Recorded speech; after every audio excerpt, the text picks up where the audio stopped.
unilateral ceasefire declared Tuesday by Addis Ababa has led many to label Ethiopian forces defeated. Dr. Awol Allo, a former London School of Economics lecturer, now with Keele University, tweeted his appraisal. Tigrayan leaders have declared the ceasefire a sick joke and vowed to liberate the rest of their territory. The Associated Press reported that Eritrean forces have fled from Adwa, Aksum, and Shire. Video of Ethiopian soldiers retreating with looted goods is all over the internet. At an American legislative hearing, a top U.S. official acknowledged that the Tigrayan People's Liberation Front, TPLF, controls the province from its capital. The TPLF is now in charge in Mekelle, the capital in Tigray. So, what comes next? Dr. Allo told Arise TV that the Ethiopian government needs a political solution.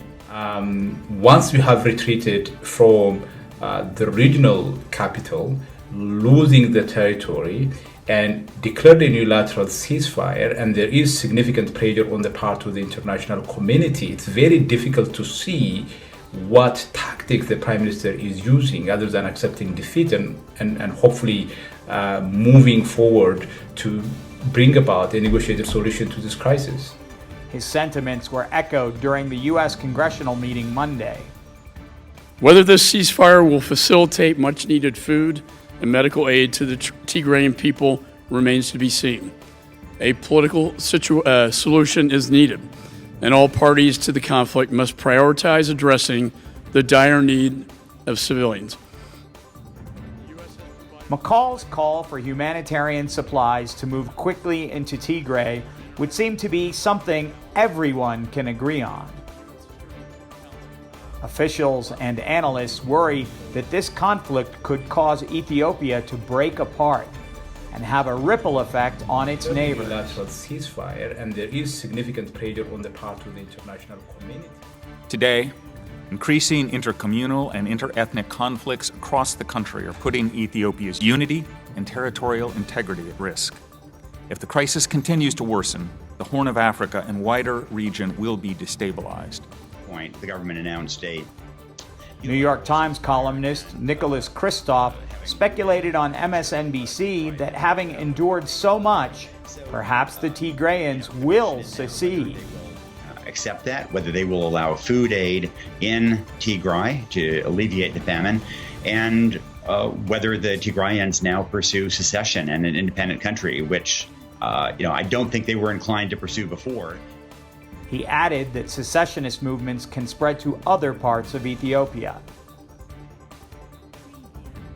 In April, Prime Minister Abiy Ahmed told Agence France-Presse that his military was fighting on 8 fronts.